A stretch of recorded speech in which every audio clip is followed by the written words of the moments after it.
Hauwezi ukakuwa na roho mbaya, roho ya kinyama. Mimi mkuu wa wilaya eti niko hapa kuchoma ndio uondoke, alafu nirudi tena nikurudishe. Sasa kwa nini nilichoma? Si nitakuwa mimi ni mwehu?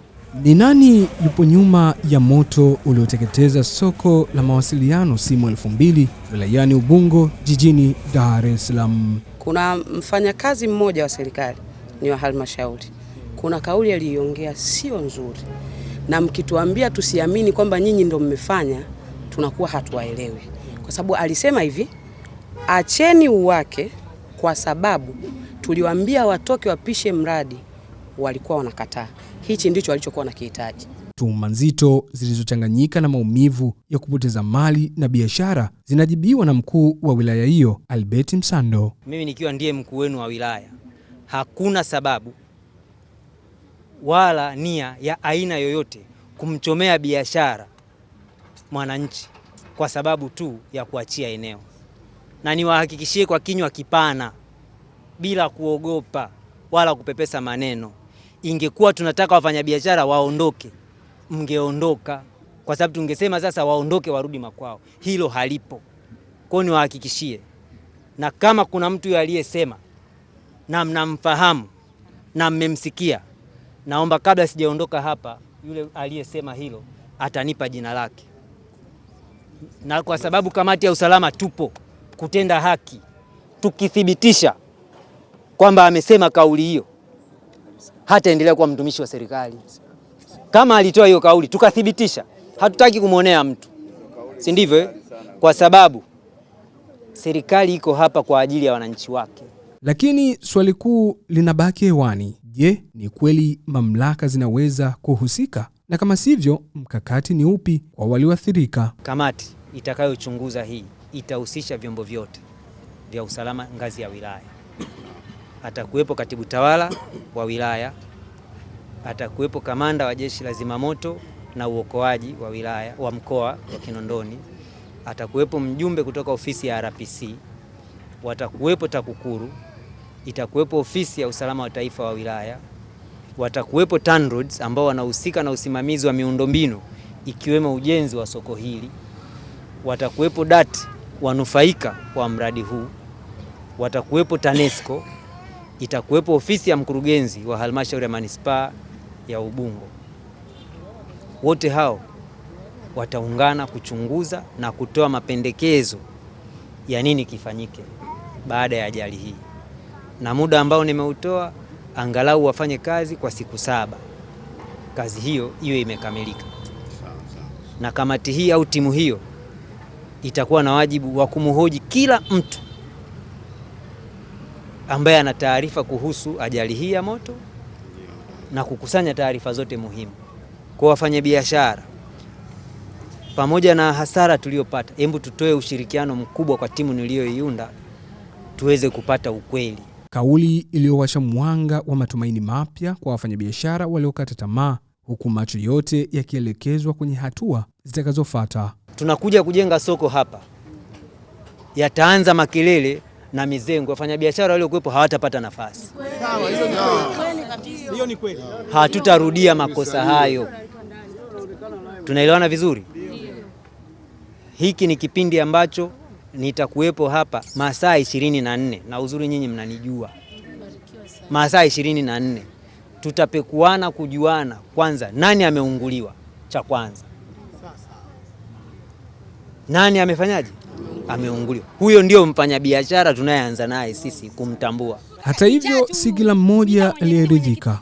Sauti za mvutano zikaanza kusikika mbele ya DC Msando, zikionyesha hali halisi ya maumivu na hofu iliyotanda. Tumechoka. Sio mwenyekiti. Katika sintofahamu hiyo, swali la busara na uongozi likachukua nafasi.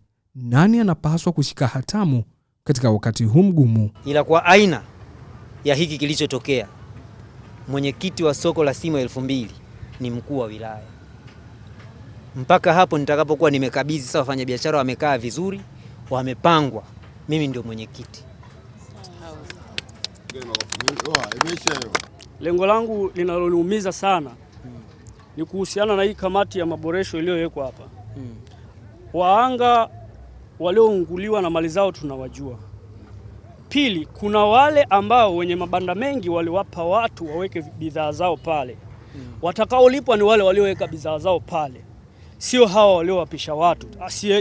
Kuna namna ya kugeana kitu nikae. Sasa Mheshimiwa Mkuu wa Wilaya, naongea kwa imani yangu thabiti kabisa. Huo mkanganyiko na ujua upo hapa hapa. Na hayo mambo nayajua yapo hapa hapa. Hata ukisema niwataje kwa majina ninaweza kuwataja. Lakini ninachokisimamia hapa na Allah ananisikia kwamba natamani yule aliyeunguliwa mali zake ndiye kama kuna kulipwa au apatiwe fidia, aangaliwe zaidi ya huyu aliyemgea mtu banda aweke biashara. Tukiacha hilo, yule aliyemgea mtu banda yeye ndo atasema ndo kaunguliwa, yule aliyeathirika hatapewa hata chochote.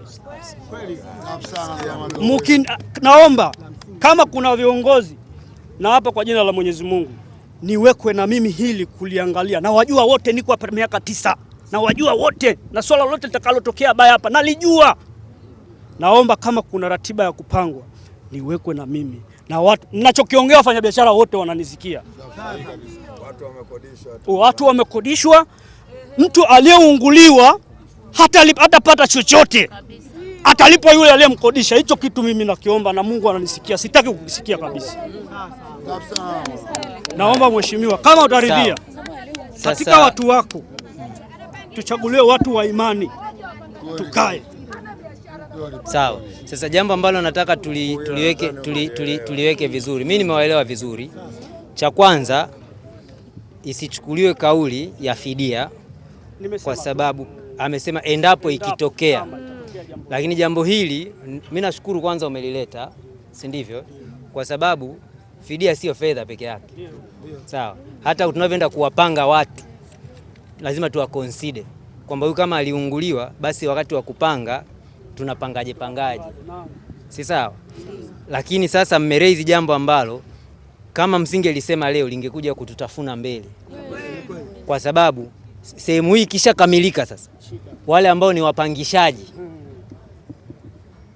wao ndo wanakuja kutaka kupewa maeneo wao, sio wafanyabiashara.